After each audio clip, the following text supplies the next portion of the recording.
The broadcast is now starting. All attendees are in listen-only mode.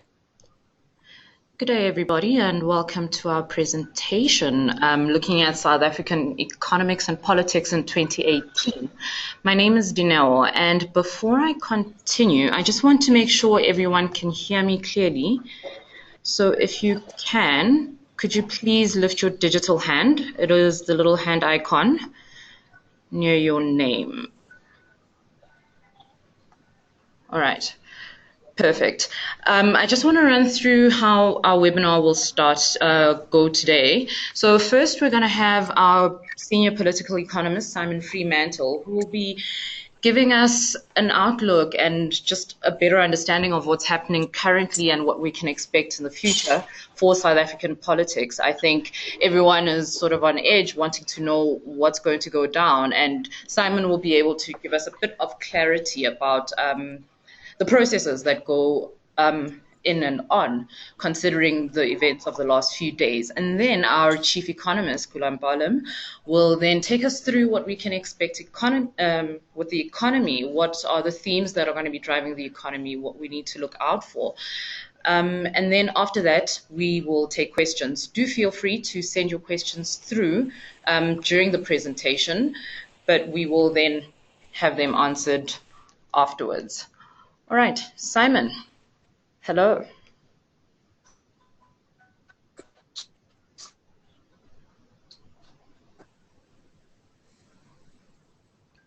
Simon?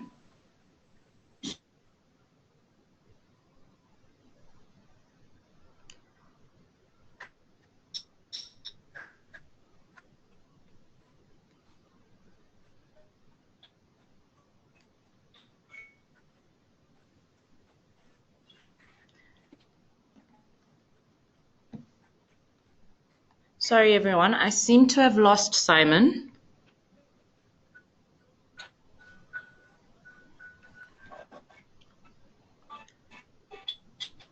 Simon?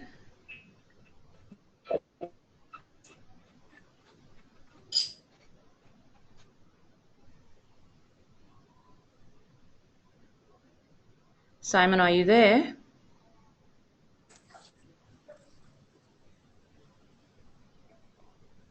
Hi, good day. Dineo, I'm battling to hear you. The number has gotten very scratchy. I'm wondering if I should just proceed, and if I can be heard, then I should just carry on. Yes, I can hear you.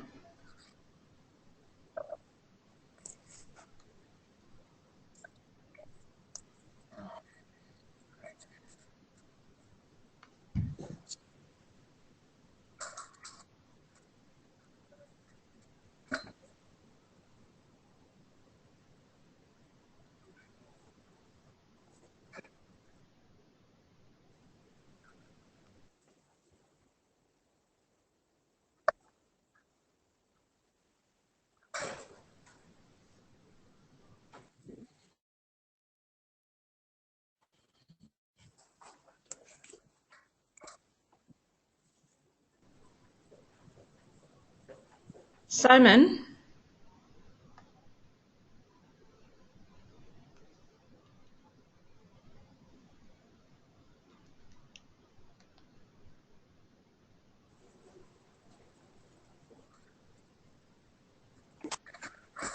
Yes, I can hear you now. Yes. Okay, can you proceed? Sorry, everyone, about that.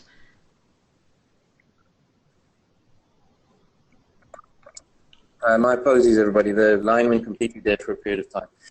Thank you, Dineo. Just to start off, I think the political year that we face is certainly, as I said in my annual report, is one of great expectations. There is a hope and an anticipation that the year will continue to deliver a more benign political climate with certainly an easing in the extraordinary political instability and volatility that we saw characterizing certainly the past 3 or 4 years within the ANC broadly and the alliance, and of course across the body politic. And the major reason for that relative tranquility, and I guess it is relative, is the outcome of the ANC's elective conference in December last year, which delivered, admittedly, a compromise outcome, but one which was, of course, as we know, led by Cyril Ramaphosa, who certainly has the capacity and it appears the will to begin to stabilize some of these state institutions that were most bereft of leadership over the past several years. Of course, we do enter the year with the President Zuma's monolithic presence over the political economy fading. His political capital has waned dramatically as a result of having lost the ANC leadership. It is a matter of time before he is replaced as head of state. But we are today, and certainly over the last few days, been in the throes of perhaps a final dash of instability related to President Zuma's retreat.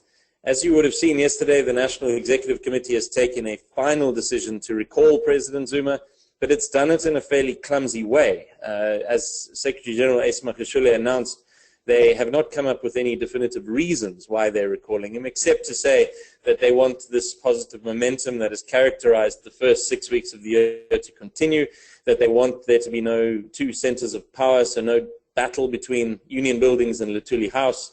And they've battled to really caress the reality that the reason that they're bringing forward President Zuma's removal is largely in relation to the need to present a more benign and more positive optical presence at the head of the ANC and state in order to save the ANC's electoral prospects and start to deliver a more constructive message to the wider political economy. And I think much of that is also framed, the haste with which they're dealing with this is framed by the opposition's motion of no confidence. As we know, the EFF is scheduled to debate and vote on a motion on the 22nd of February, so next week, the day after the budget is supposed to be delivered on the 21st.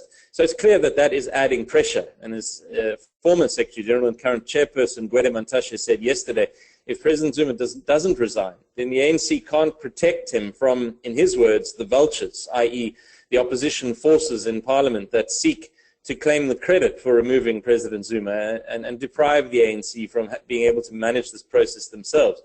There was, as we know, supposed to be a press conference at 10 o'clock this morning scheduled in which President Zuma would deliver his response to the NEC's directive. That appears not to have been the case. The presidency has stated that there was never such a briefing planned for. So there is a degree of confusion in the presidency's office as to what is happening and when we will get a response from President Zuma on the NEC's orders. My feeling is quite simple, that the ANC has moved too far with this in order to withdraw. And if President Zuma does not resign, they will have to remove him in Parliament. They would hope to do that on their own, so via a motion of no confidence that the ANC itself would put forward. But of course, the EFF's motion is already scheduled for next week, Thursday, and it would be difficult for the ANC to put forward a legitimate argument as to why they should have a motion put on the agenda prior to the EFF's motion, which deals with the same issue, i.e. President Zuma's removal. So effectively, the ANC may have backed itself into a position whereby if President Zuma refuses to resign, they have to allow the opposition to lead his replacement, which is, of course, optically not a position they wanted to be in, given that it adds tremendous volume to the opposition's claims in light of the election cycle that we are entering, that it has been them and civil society and other groups that have held the ANC accountable, rather than the ANC restoring its own credibility and accountability itself. But effectively, within the next week, if not today or if not tomorrow, we will see a resolution to this.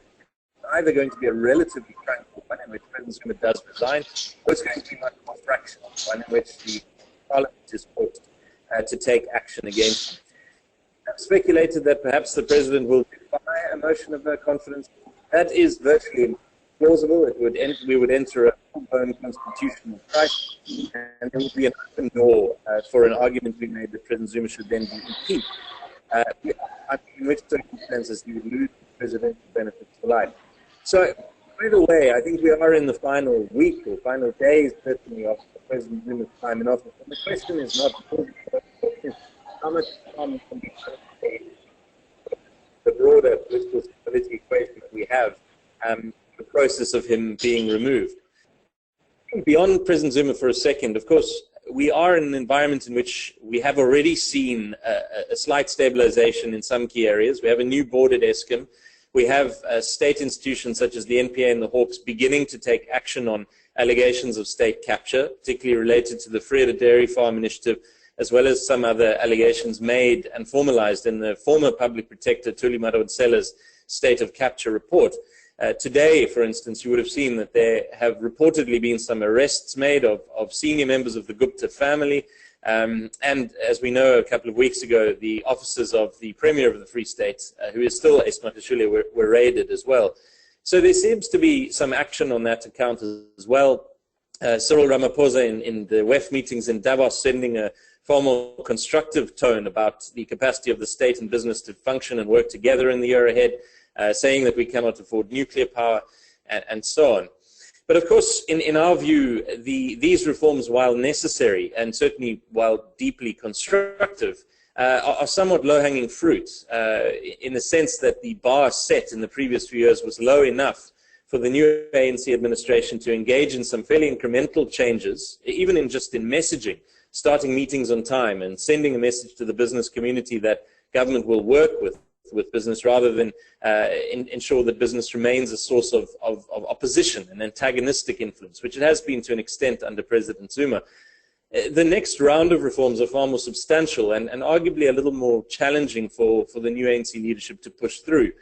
And perhaps just to very briefly mention what we expect those should be in the years ahead. First of all, we of course need far more substantial changes in state personnel.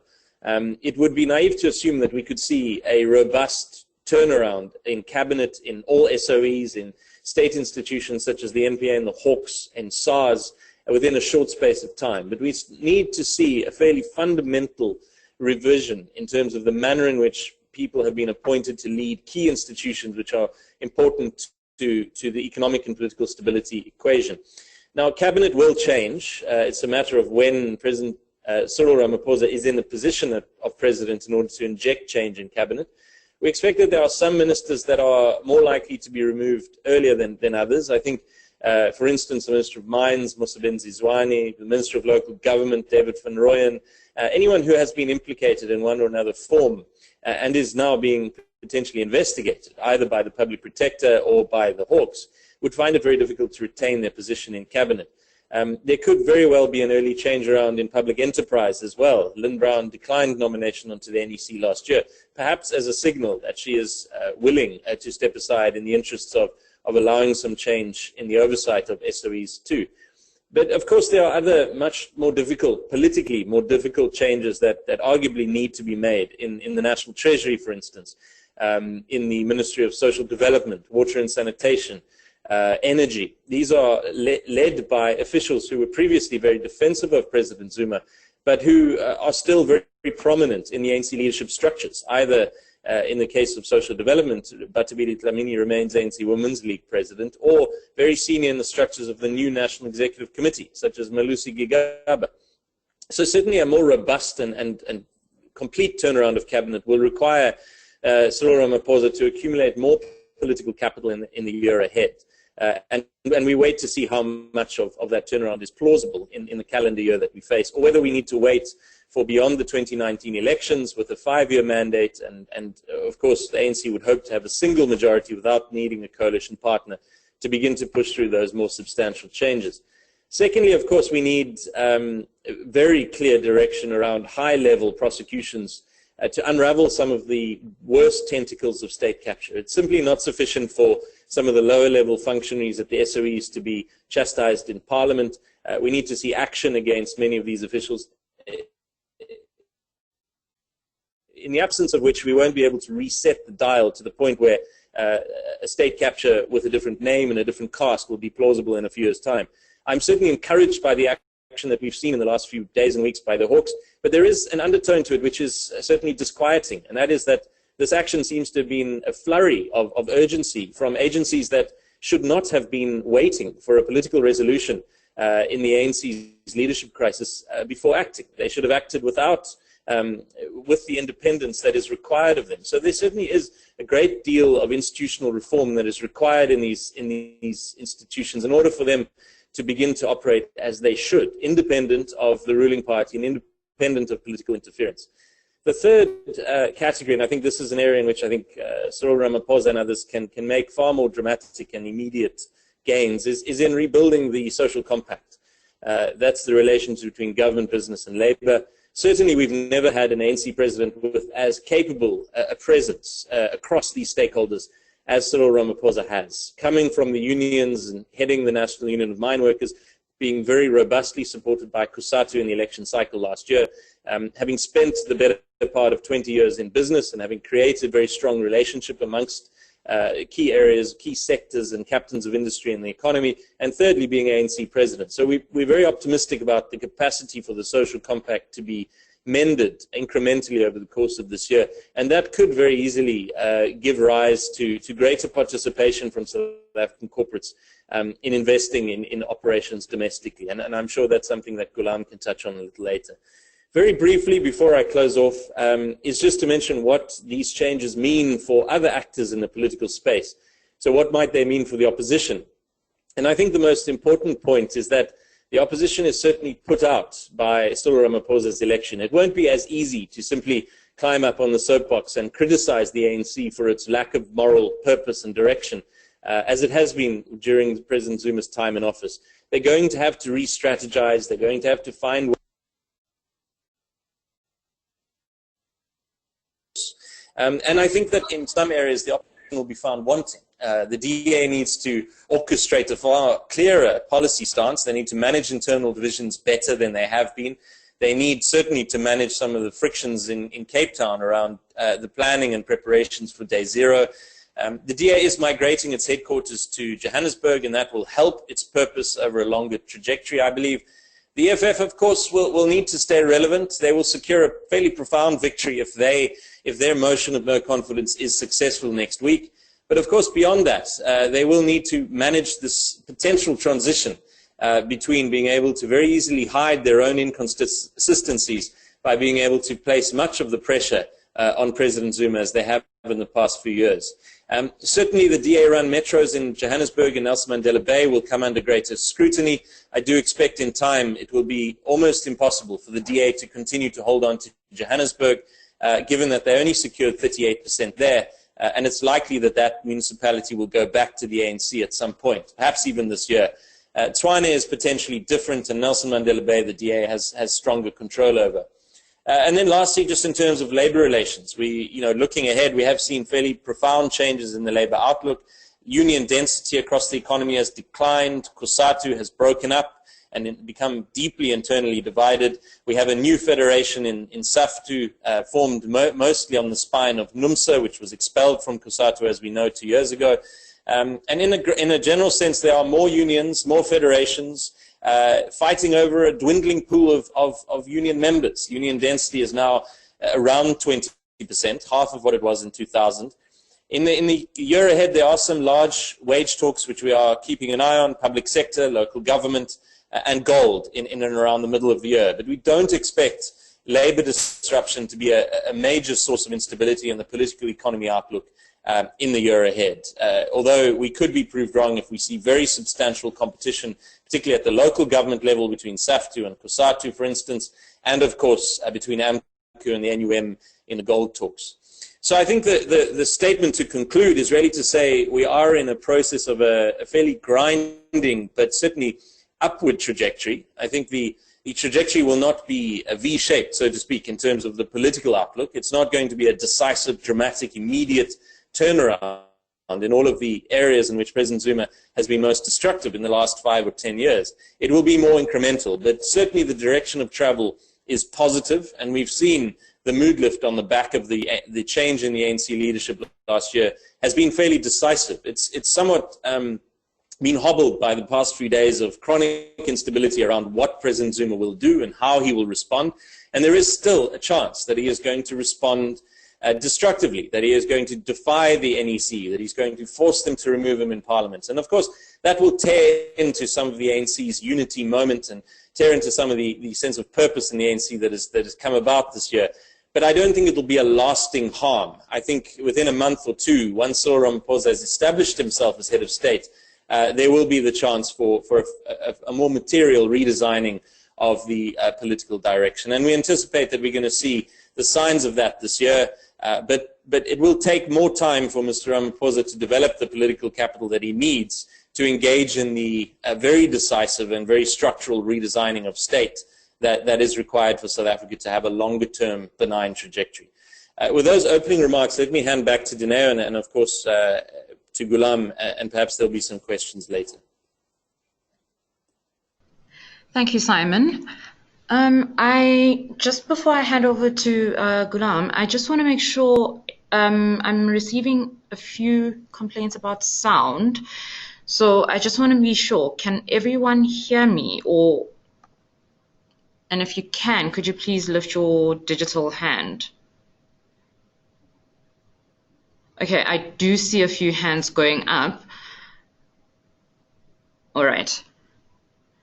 Okay, I think a few people are having connection issues, which is fine. And now I'm going to hand over to Goolam, who is going to be taking us through what we can expect in the economy in 2018. Goolam, thank you for joining us. Dineo, thank you. And let me just apologize to your web audience. I'm in an airport lounge and the music, not quite soothing, but it is providing some backdrop. So I hope nonetheless your listeners will be able to still receive my remarks. So building Simon, but that notwithstanding, what I'd like to do is to start off with a very crisp review of the global economy and give some sense of expectations during this year. And in that respect, what we can safely say is that in 2018, global growth is, of course, to be widespread and also the quickest pace since the mid-2000s. So just restating that, it's quite a bold assertion to the extent that we have not had a suggestion about a decade where growth is synchronized, it's widespread, and in fact, at least 20 of the world's largest economies will be growing above 10. We would even say at an overheated pace. Now, one would ordinarily celebrate that level of performance. One would suggest that that would be good for earnings, good for corporate earnings, good for dividend returns. However, one is mindful that stock markets tend to celebrate, tend to enjoy moderate growth alongside low inflation and easy money. Now, that three element description is probably what the market has enjoyed for several years. Again, moderate growth, low inflation, and easy money. The problem as we enter 2018 is that growth, in fact, is no more moderate, but is accelerated, is fervent, is overheated in many respects, many places. Simultaneously, there's early indications that inflation may accelerate. And more presciently, while we know the US Federal Reserve has already raised short-term interest rates, the suggestion is that there may be resilience in 2018. And in short, that sums up and contributes to the explanation as to why we had the volatility in markets since the last couple of trading days. Markets have become unnerved that central banks may tighten monetary policy aggressively, and that could destabilize equity markets, and especially the US market, with consequences for markets to the world. So I want to conclude there by just saying, at least with respect to the global economy, and say the growth is fervent, but compared to the sleepy levels of volatility that we've witnessed over the last couple of years, it is likely that 2018 is going to be more markedly volatile, with financial markets being the tail that whips the dog being the real economy. And that is one of the key risks that we will have to monitor. Concluding with the global section, maybe it's a neat segue for me just to talk about Bitcoin, only because I suspect many will have had an interest in this. Now, the exhibit that you're currently viewing shows you Bitcoin share price, more or less, alongside a mania index. The mania index is simply one that we constructed using bubbles in nickel, silver, the Nikkei, the Taiwanese stock skyrocketing. So historical episodes of very rapid rise in price followed by a decline, which one would call a spike, a rise and fall. And you can see that there seems to be some level of mimicking. So Bitcoin mimics the mania index. Now, our view is anybody who truly has a wholesome, robust answer should simply say, I don't know, because whether Bitcoin goes to zero, as Bitcoin goes to 100,000, is equally plausible in singularly on speculation.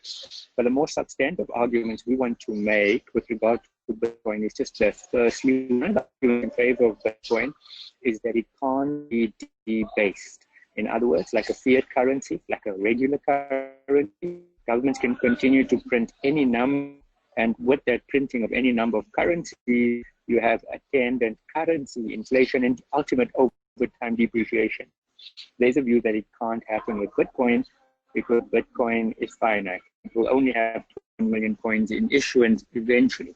That's true. However, the debasement argument falls flat quite simply because you could then, in addition to Bitcoin, have the introduction of a variety of other cryptocurrencies that are only cosmetically different to Bitcoin. And in fact, that is exactly what we've seen in recent months, say, with Ethereum as an example. So the point here is the cryptocurrency universe is also prone to debasement simply because any number of cryptocurrencies can emerge to satisfy a given quantity of demand. So that's the first, in our view, thought on the viability of the cryptocurrency universe and the notion that Bitcoin can't be debased, seen within the context of the wide cryptocurrency market. The second argument, and for the sake of brevity, I'll conclude with this, relates to seigniorage.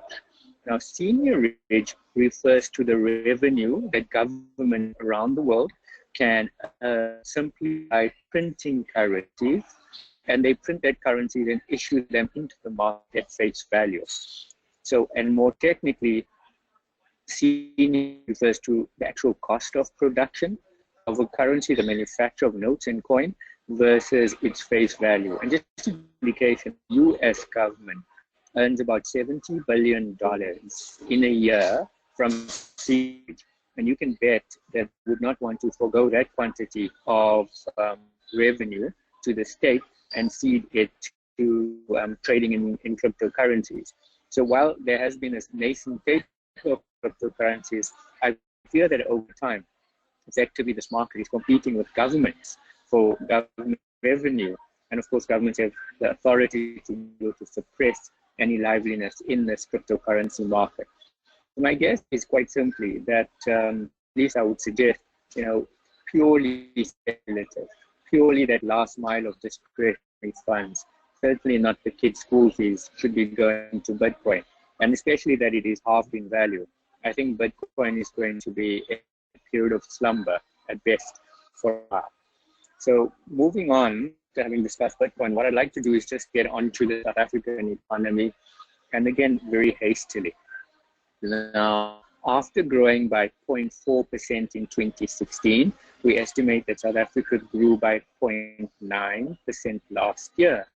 And we estimate that it will grow by 1.5% in 2018, accelerating further quite possibly to 2.1% next year. The thrust will come in large part from households implemented in time, not just yet, but in time by fixed investment. But what I want to do is talk about households in particular. Households are likely to enjoy what we call very spirited real income growth. In other words, income growth is above inflation. We estimate that national income growth will be around 6.5%. And if you then subtract from that 6.5% the estimated level of inflation during the year, which we think will be 4.5%, you get 2 percentage points of difference. And we think that that real income of 2 percentage points, which would be about double what we've witnessed in recent years, will be a part of the contribution to improve household finances. The second element of household finances, quite simply, that households have been deleveraging for the last decade. In other words, generally speaking, households have been lowering the level of indebtedness. So let's get as a start in relation to income as a start. And a decline in indebtedness, again, I speak generally, not specific to particular income groups, but general decline is meant that there is the potential of some increase in the credit channel, or at least in the credit. So individuals, households accessing credit is likely to pick up during the year, and banks will also show slightly increased risk appetite and hence wanting to lend into the household sector. However, the single most significant challenge to this so far favorable assertion of household fundamentals will emerge when the budget is revealed. The budget is scheduled to be revealed on the 21st of February, so that's next Wednesday. Of course, we know, and as Simon has stated, things are quite fluid. Right now, February, we can only say that taxes, Valentine's Day is a certainty. We will have to wait for the SONA, and then following SONA, you usually have the budget. SONA, the State of the Nation address, is typically the underlying statement, which the budget is the mathematical state, that State of the Nation address. Of course, it's, as I've iterated, if you haven't had SONA, there is some possibility that if SONA, the State of the Nation address, is revealed next week, is delivered next week, by general likelihood, then it's quite possible that budget could be deferred a week. But of course, there's a bunch of moves. In any event, despite the timing, we will get the budget sooner or later. And when the budget is revealed, we will learn that there is an at least 50 billion rand shortfall in tax collections. And 50 billion rand of shortfall is unprecedented. We've never had an episode of extent of shortfall. Now, the exhibit we're looking at now, that has been lingering for a while, the left-hand side shows you the bottom half of South African households' income. And the idea that the bottom half of South African households, of course, millions of people, pay 4% in total taxes. Taxes meaning personal income tax, value tax, duties, and excise. Whereas that particular grouping will only, well, they'll pay 4% in total taxes, and they harness about 59% of social spending. So they are essentially the bulk of the beneficiaries of the redistribution mechanism of the system. Whereas if you look on the right-hand side of that exhibit, it signals to you that the top 10% of South African households by income, 72 cents of every 1 rand of tax, but they will only access roughly 6% of total social spending. And at first glance, this can be quite irritating, quite annoying, but this effectively would be argued to be politically just, socially just. It speaks to the progressivity of the fiscus. Now, to square this back to the odd billion rand of shortfall, what that means quite simply is that those on the left-hand side of the figure are going to see a cut in social spending of roughly 25 billion rand. Those individuals that are housed in the right-hand side of this exhibit, the top 10% of households by income, are going to see a rise in the effective tax burden, and in the vicinity of a collective, quite possibly 30 billion rand. And it certainly could be more than 30 billion rand.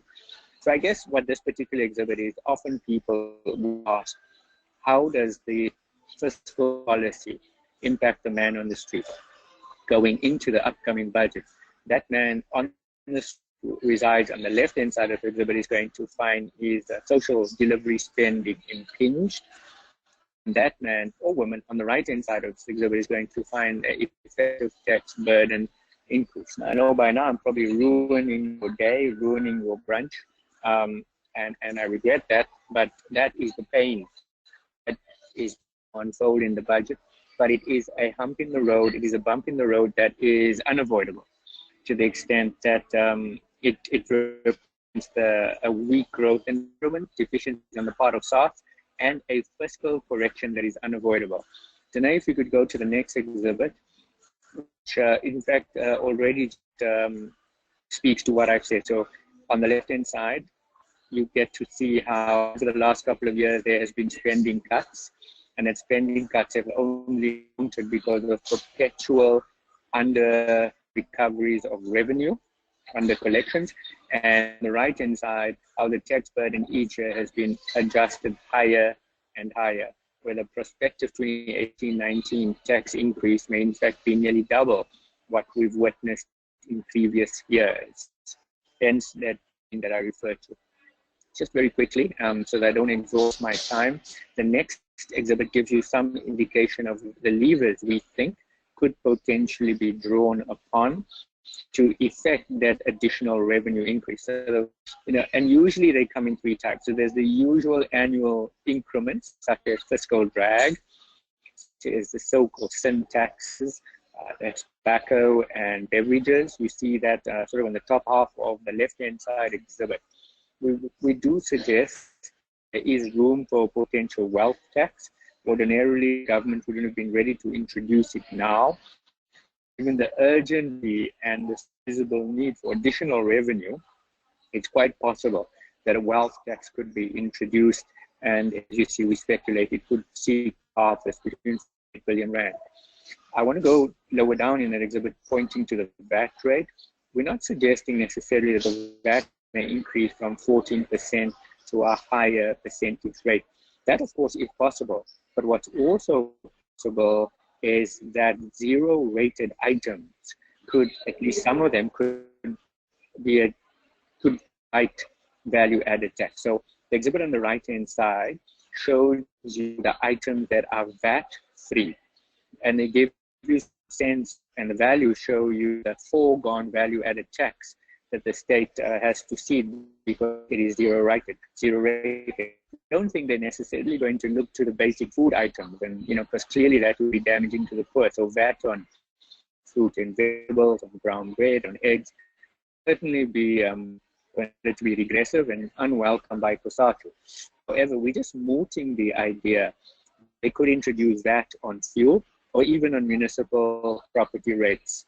Now, I know, if you introduce that on fuel, some would say that that's a tax on a tax, because you have a fuel levy in the price of fuel, which is a tax. Adding that to the fuel price is again a tax on a tax. Now, we don't want to be wedded to any of these suggestions. What we do want to effectively say is whether it is direct or indirect taxes, it is going to swell simply unnecessarily. I'm now come to my very last slide. It's just a summary slide that I'll shift to now.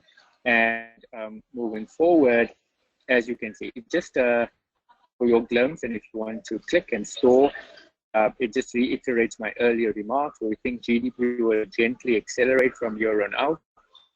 Households will provide some impetus this year with a fiscal or tax headwind to overcome, with more acceleration next year. We think fixed investment, which we call gross fixed capital formation, after having been either flat or contracting over the last 2 years, will show increased impetus this year. So we think there will be a swell in the will to invest from corporate South Africa, but shovels hitting the ground is more likely to be a 2019 phenomenon. One of the saving graces for South Africa in 2018 will be the subsidence in inflation. They suggest from 5.5% last year, roughly 4% this year. That will be very beneficial, and means could from 225 basis points rate cuts by the South African Reserve Bank. You then see our string of currency forecasts. Effectively, what we are saying there is we think that the rand will be more or less stable during the course of the year with modest depreciation. We think the rand will depreciate against sterling slightly more than it will depreciate against the dollar, but we think there will be marked depreciation in the rand against the euro. And just for total transparency, if lower down that exhibit to the second last line, we do, and it is responsible for me to say so, we have a euro-dollar view that is out of consensus. We think dollar will get to 1.3 by the end of this year and 1.4 at the end of this 2019. It is effectively a very marked euro-dollar depreciation that translates into the, or at least the very marked euro appreciation against the dollar, in turn translates into a more marked depreciation of the rand against the euro. I think you get a sense of the underlying assumptions clearly pasted in that particular exhibit. So I'll pause there, Danilo, and hand over to you.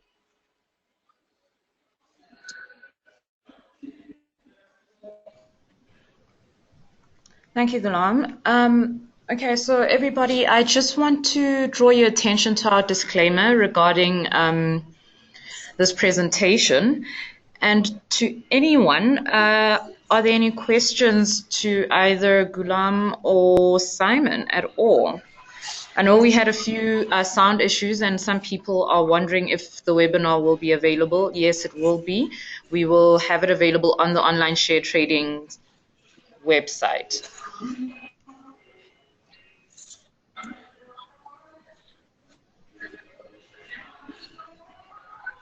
Okay, Simon and Goolam, it seems we don't have any questions, and I suspect it has to do with the sound. So I think I'm just going to wrap things up. Simon, do you have any ending remarks to just add on to your presentation?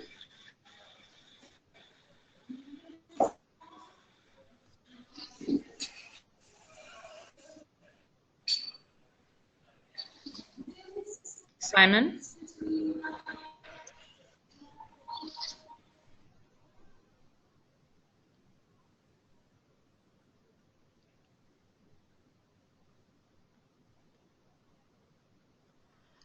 Okay, everybody, thank you very much for joining us, and we do apologize about the sound.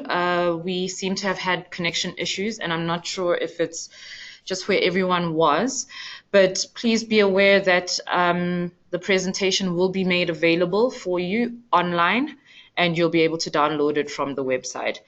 Thank you for joining us, and do have a lovely day.